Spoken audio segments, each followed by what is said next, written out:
Welcome to Tavern on the Screen. We're about to start. So, let's start with a little background.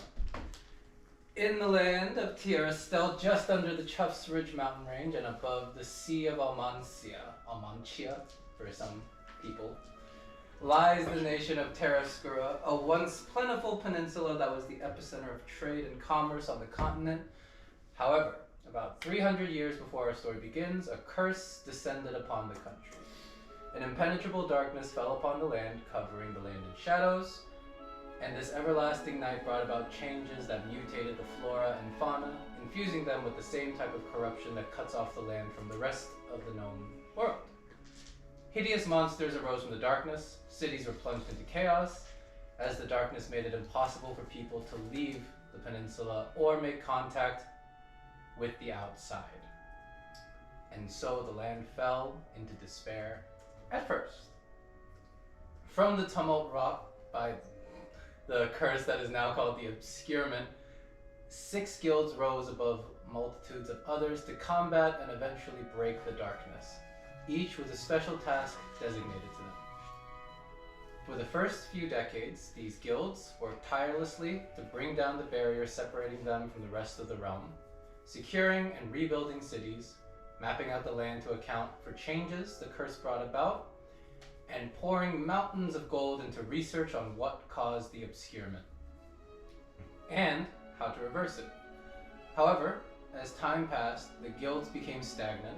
Some would dare to even say they became complacent with their new surroundings. People grew accustomed to this new life in darkness, even celebratory of the feeling of protection their forced isolation has brought. New life was born from the curse, both figuratively and literally, with the rise of a new religion and a new race of tieflings. By the end of the 200th year of obscurement, most, besides the high elves, began saying this was not a curse, but a blessing, choosing to forget life before the darkness fell. So the years passed, with the progress towards breaking the curse ever smaller. Terrascura now wears an entirely new face. The 6 guilds rose to form a high council, still spouting proclamations of trying to break the curse, but most are happy that these are just words. Death, once feared by every soul when the obscurement first began, is now worshipped as the new high deity, the god of gods. A friend that will greet you at the end of a life well lived.